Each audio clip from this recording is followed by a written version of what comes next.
जय श्री राम दोस्तों, एक बार फिर आपका हार्दिक स्वागत है मेरे YouTube चैनल पर। अगर अभी तक आपने मेरे YouTube चैनल को सब्सक्राइब नहीं किया है तो मेरे इस YouTube चैनल को सब्सक्राइब जरूर करें।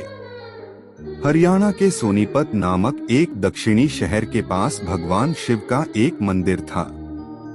वहाँ एक पवित्र ऋषि रहते थे और मंदिर की देखभाल करते थे। वे भिक्षा के लिए शहर में हर रोज जाते थे और भोजन के लिए शाम को वापस आते थे। वे अपनी आवश्यकता से अधिक एकत्र कर लेते थे और बाकी का बर्तन में डालकर गरीब मजदूरों में बांट देते थे, जो बदले में मंदिर की सफाई करते थे और उसे सजावट का काम किया करते थे।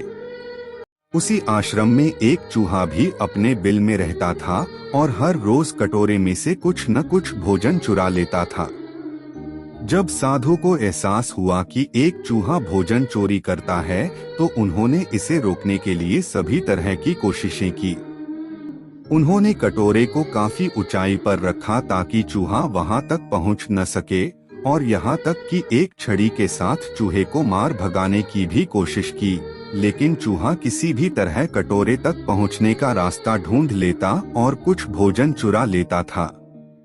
एक दिन एक भिक्षुक मंदिर की यात्रा करने के लिए आए थे, लेकिन साधु का ध्यान तो चूहे को डंडे से मारने में था और वे भिक्षुक से मिल भी नहीं पाए। इसे अपना अपमान समझ भिक्षुक क्रोधित होकर बोले, आपके आश्रम में फिर कभी नहीं आऊंगा, क्योंकि लगता है मुझसे बात करने के अलावा आपको अन्य काम ज्यादा महत्वपूर्ण लग रहा है। साधु विनम्रता पूर्वक चूहे से जुड़ी अपनी परेशानियों के बारे में भिक्षुक को बताते हैं कि कैसे चूहा उनके पास से भोजन किसी न किसी तरह से चुरा ही लेता है।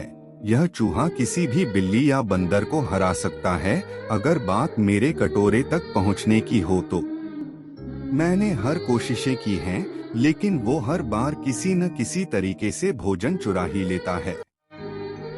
भिक्षुक ने साधु की परेशानियों को समझा और सलाह दी, चूहे में इतनी शक्ति, आत्मविश्वास और चंचलता के पीछे अवश्य ही कुछ न कुछ कारण होगा। मुझे यकीन है कि इसने बहुत सारा भोजन जमा कर रखा होगा और यही कारण है कि चूहा अपने आप को बड़ा महसूस करता है और इसी से उसे ऊंचा कूदने की शक्ति मिलती है। चूहा जानता है कि उसके पास कुछ खोने के लिए नहीं है, इसलिए वो डरता नहीं है। इस प्रकार साधु और भिक्षुक निष्कर्ष निकालते हैं कि अगर वे चूहे के बिल तक पहुंचने में सफल होते हैं तो वे चूहे के भोजन के भंडार तक पहुंचने में सक्षम हो जाएंगे।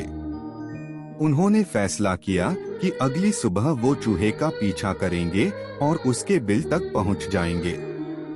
अगली सुबह वो चूहे का पीछा करते हैं और उसके बिल के प्रवेश द्वार तक पहुंच जाते हैं।